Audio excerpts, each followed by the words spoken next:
Hello everybody, Shocking into 1000 reporting for duty. Welcome back to an episode of my Brilliant Diamond Hooplocke Nuzlocke. In the last episode, we made our way to Iron Island and started doing some training with the trainers that we find here. And also caught ourselves a bad-natured Steelix, but we'll live with it. This episode though, we are getting our redemption because we are at the double battle that ended us on our first run.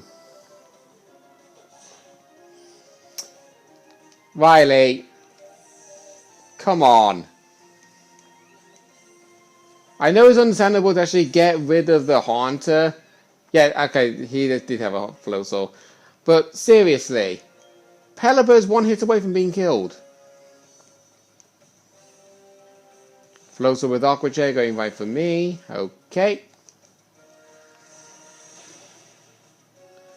There we go. Yeah, we definitely got this in the bag now since last run, as I remember, when we got up to this part, my highest level member was actually level 32, and sure enough, as far as I remember, it was actually my Ponyta. Oddly enough. But this time, we have Torterra, so we have a better opportunity. Could teach you dual chop chopper board, but no.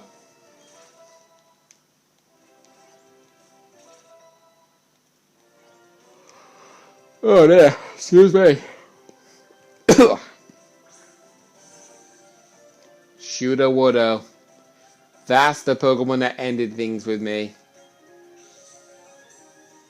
Because it was down to the point where these trainers had one Pokemon left each, and it was between Floatzel and Shooter Woodo, and the only Pokemon I had left standing was actually my Ponyta. And it had to be a case of Ponyta, with only normal and fire moves, have to deal with a plain rock type and a plain water type Pokemon. Yeah. So there we go. There's our redemption. Now straight away, go into my PC. And we are going to deposit, for the time being, Tigray. Actually, no. Tigray actually will be helpful for this fight, I believe. I do need Torterra though, so let's put Wilson in the PC. Ah, for goodness sakes! Another Steelix, but it's first Steelix you catch that depicts on the nature you get. Excuse me.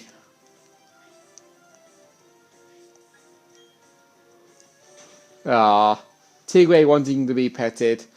I wish there was a pet option so I could actually pet your Tigray, but unfortunately it won't let me. I do wish to though. I really do.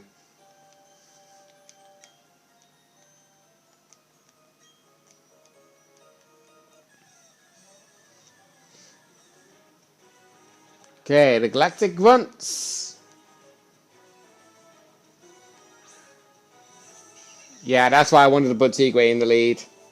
Because I can deal with Zubat, and Riley's Lucario can deal with that Glameow.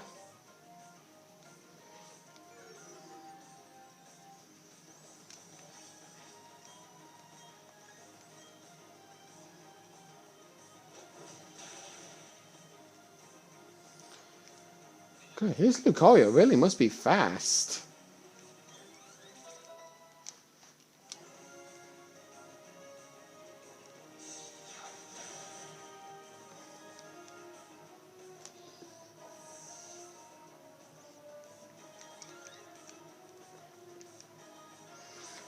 Okay, Krogunk and another Zubat. Okay. That's kind of bad for Lucario because I think he's probably going to do... Oh, okay, never mind. I thought he was going to decide I'm going to use Metal Claw and attack the Zubat and then force me to fight the Krogunk with Spark.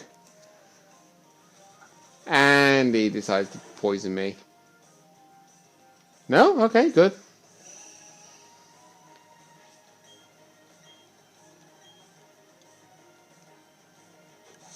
There we go, get rid of the Krogunk.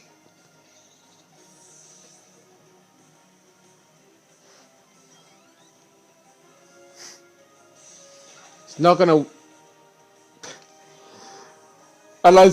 It's like I'm thinking, it's not gonna do something, but it actually does do it. Maybe I should do reverse psychology with this game. Okay, Stunky. That Stunky is definitely going to survive at least one hit from Lucario, but it's not going to survive from me. And of course I take the aftermath. Thankfully though, I was at full health, so nothing to worry about. Well, not exactly full health, but close enough. Oh, jeez. Oh. Wait, you need to stretch my back more.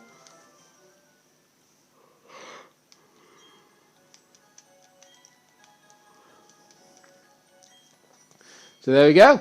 Upon defeating those galactic grunts, we now proceed a little bit further than we did on our first attempt. This was the reason why I wanted to come to Iron Island. Riley would give you a Pokemon egg. So we're going to keep it in our party and run around with it a little bit. But before we leave Iron Island, there's an item ball over there. And I think...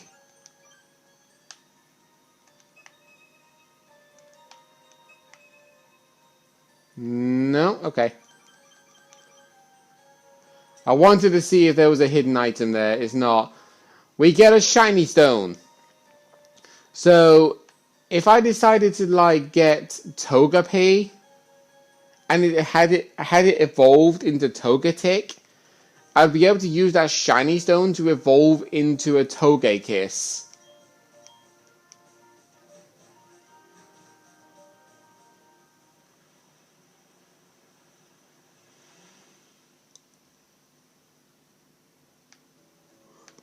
So while I'm here in Canalave City, let's go into the Grand Underground.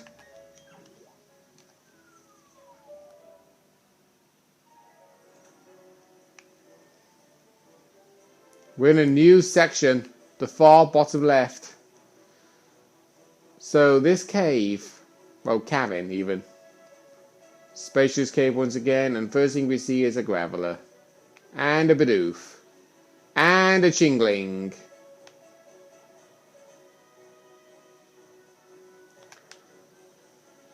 And a Golbat.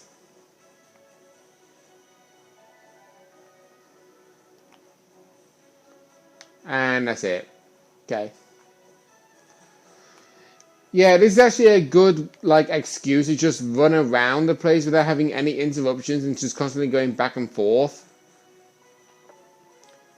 So see here, cave. So that's a combination of a plain area and a water area. So we got a Wurmple, a Murkrow, a Krogunk.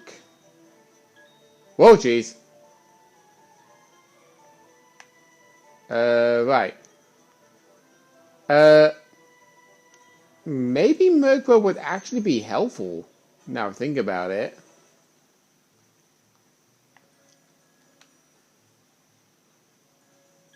Oh, Barboach. And a notification on my phone. Oh, it's my friend on Facebook. I very rarely ever get the chance to talk to her, so excuse me a minute. I do apologize about this, but incidentally, I very rarely ever get the chance to talk to her.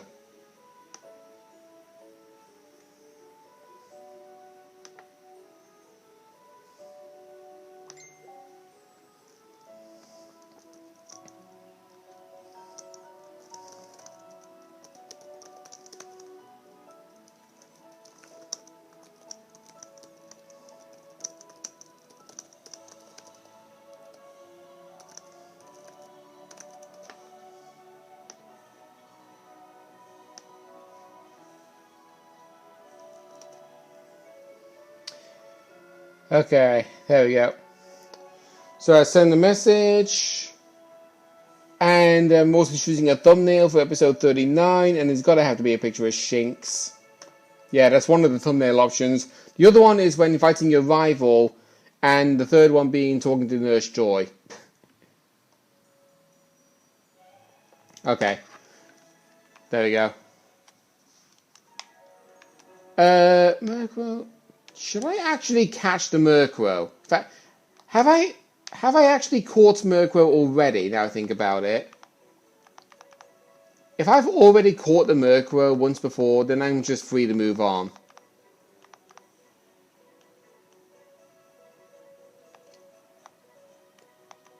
Actually, hang on.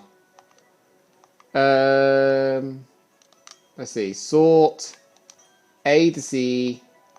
There we go. That's faster. No, I have not caught a Murkrow. Okay. So, let's save.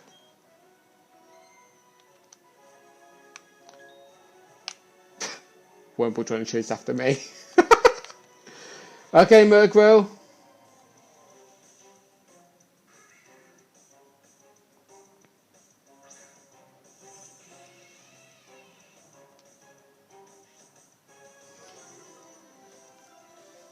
Kind of is ironic how you get like a Pokemon to be found in the Grand Underground to always have at least one move they normally learn by breeding.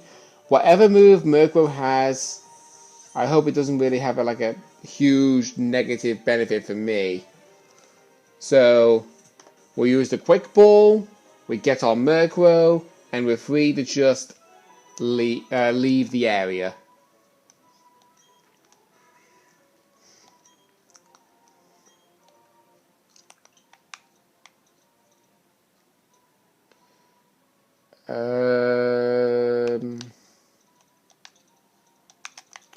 I'll nickname you Martha. Ooh! That's actually really good. Plus special attack with highest IV special attack. And has super luck! Oh, nice! And the breeding move he had was Feather Dance, which is a move that harshly lowers the opponent's physical attack. So that's actually not bad. Incidentally, that's actually really good. I'll take that. I'm probably not going to add it to the team right now, but it's definitely there to consider a possible interest. So let's now leave this area. I'm not going to bother coming back into it.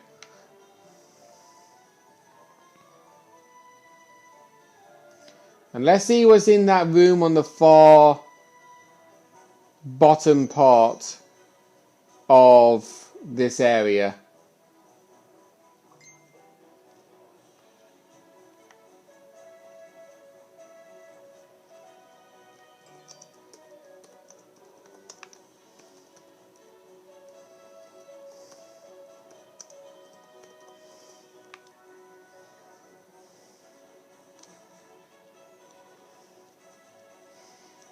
Grassland Cave. Okay, so there's a Stunky, a Combee, but I don't actually know what gender it is because he's got his back turned to us.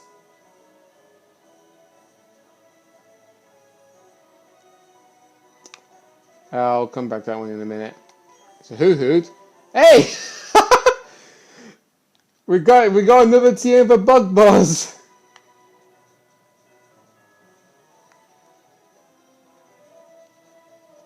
Oh, Scyther! After when I was just talking about him when catching Steelix in the last episode.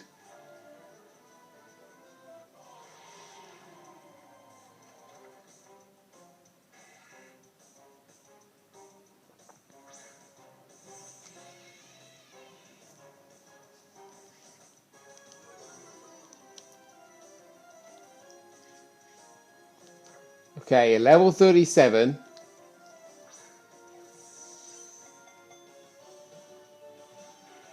Oh, come on.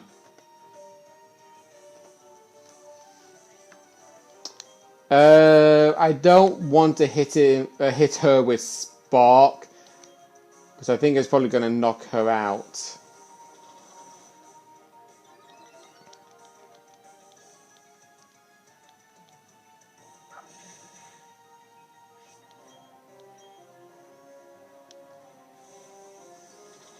Okay, you keep using agility, that's fine by me.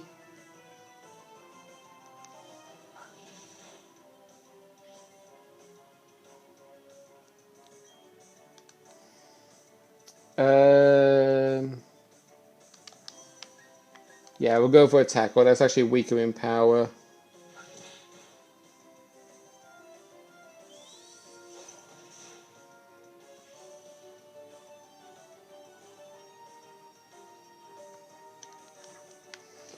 Let's see.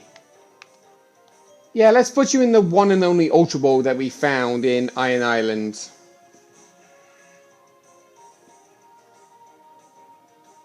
That was to indicate you being a special catch, Scyther. Go with the flow here.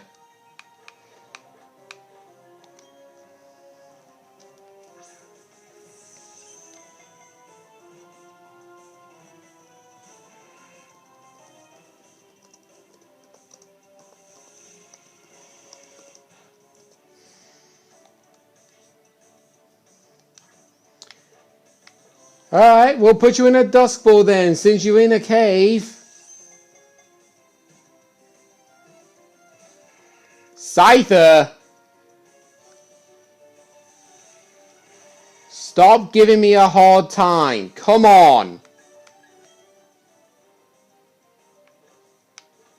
You're actually a Pokemon I wanted to use in my Let's Play in Let's Go Eevee, which I did actually use. But then I didn't realize that you was a Let's Go Pikachu only encounter. But it was a blessing in disguise, because I did show the method of the Go Park mechanic. So that technically worked out in my favor.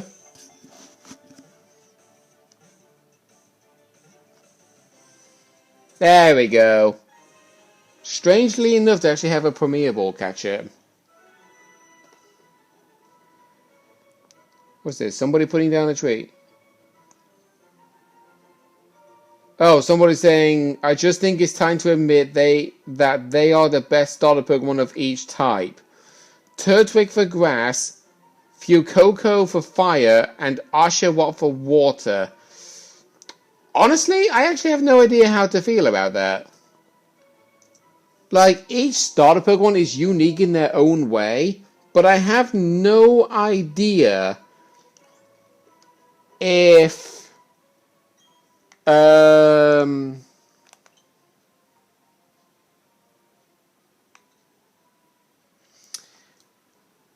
they are to be considered the best ones or not.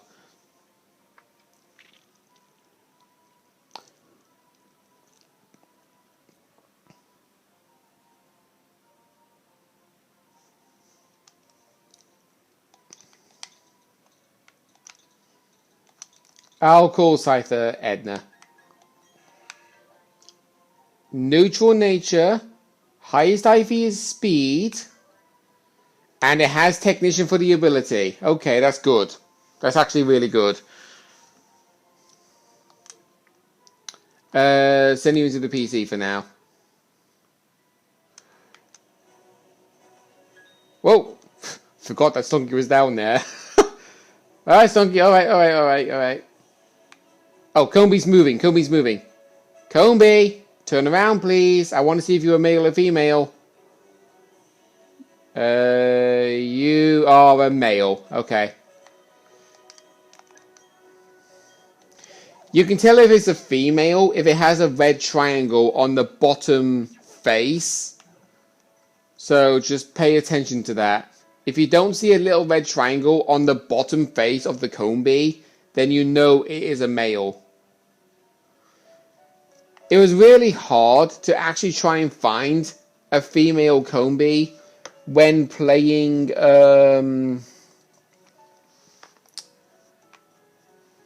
its debut generation, Generation 4, all the way up to Generation 7, because you had to hope for the wild Combee to show up as a female. But if you were playing Generation 8, you can just see the overworld sprite of the Combee, and it will instantly show what gender it is before actually going into a fight against it. It first started doing it in Sword and Shield, then it moved into doing it in this game, and then again into Legends Arceus.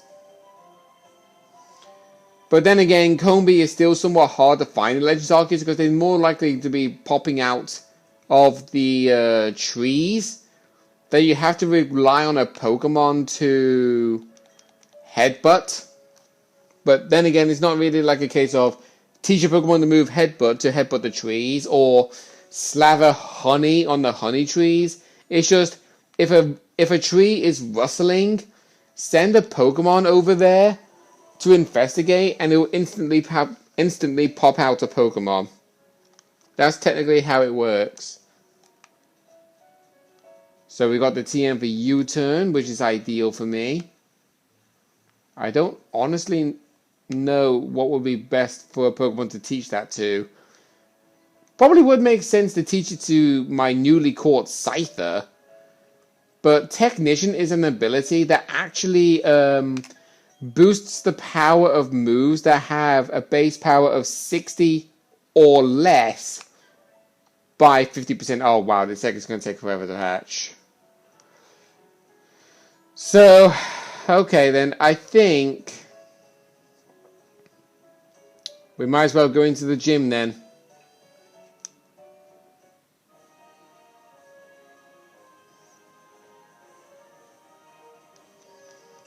Oh wait, hang on. I just realized.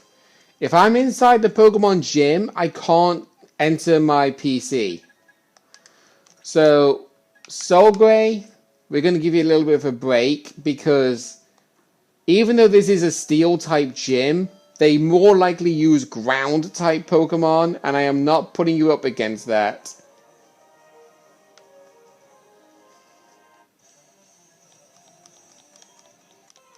The best Pokemon for me to use in this situation at this current moment right now is Mew.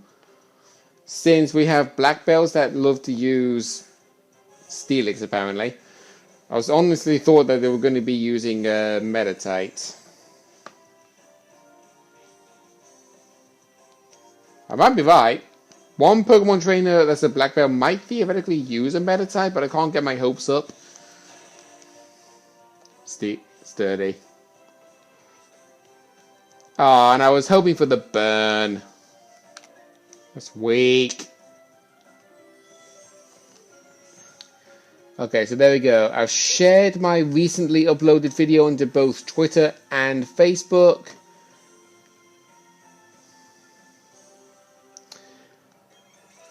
And let's go into editor so I can edit my 38th episode and put up on an end screen the subscribe, which you guys should totally do, by the way. I still don't know why none of you guys have actually done that, because I've been sat on 65 subscribers for years now, literally for years. I know my video content is not as entertaining to watch as the Americans do it, but seriously, I'm trying my hardest here. I mean, what stuff do they have that they get to do good video editing quality? They use stuff like Wondershare Filmora. They have multiple computers on at the same time, followed by emulators, so they can actually have all of the footage being shown on their computer screen, or just directed into a TV screen if it's not a DS game, and get to freely play the game without having any like background images. Like, you can actually see the bottom of my TV screen. Well, it's not my TV, it's the downstairs TV, but still, you can see the bottom of the TV screen and also barely the top.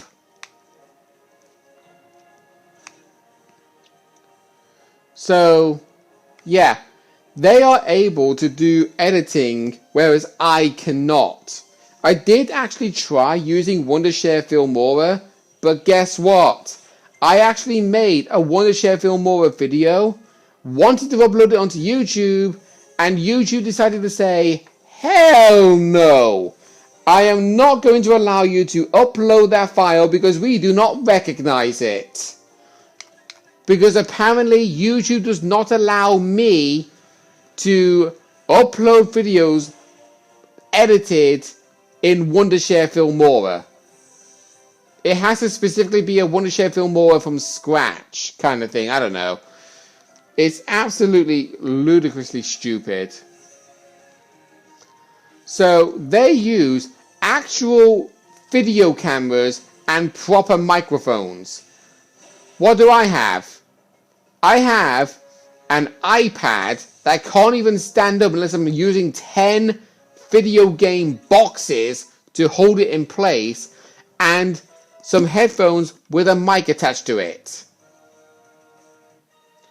And I don't even know if the mic theoretically I don't know if my mic actually picks up my voice very well. Because the mics that the Americans use, you can hear their voice clearly. But my voice, maybe you don't get to hear it as clearly as you think.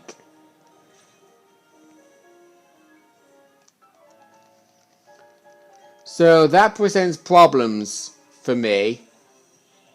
But then again, my struggles with having to deal with my throat sounding squeaky every time I shout does not really help my cause either way.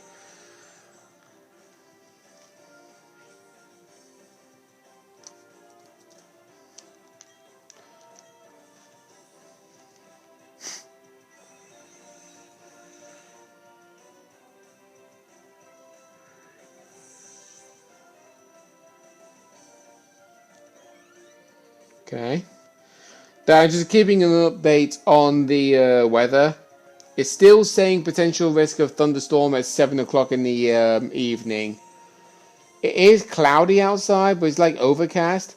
It looks like it's going to get ready to rain at any given moment, but I would actually see it raining on the patio door glass if I was able to see it, but unfortunately I'm not.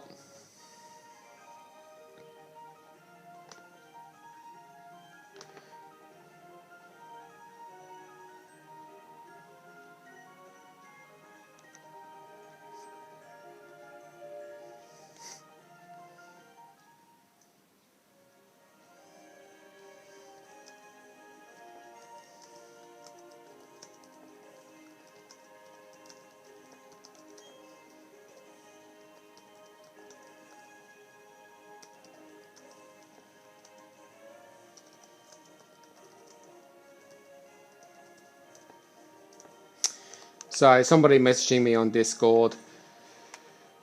I know, it's actually kind of ironically weird, because I only have one person ever talk to me on Facebook in life, and I very rarely ever get the chance to talk to her because she's busy with work.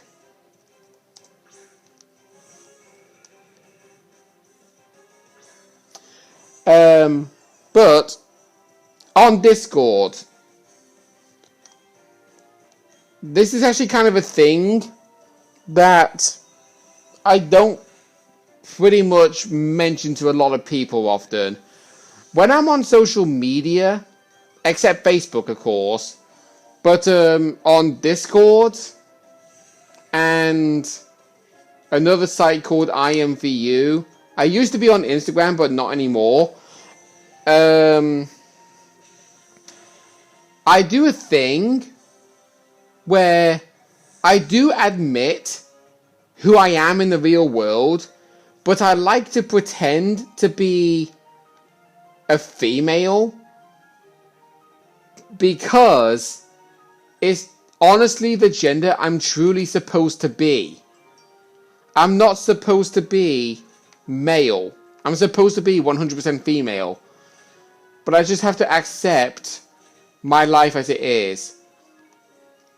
So, I pretend to be a female on Discord because it allows me to be who I truly am supposed to be.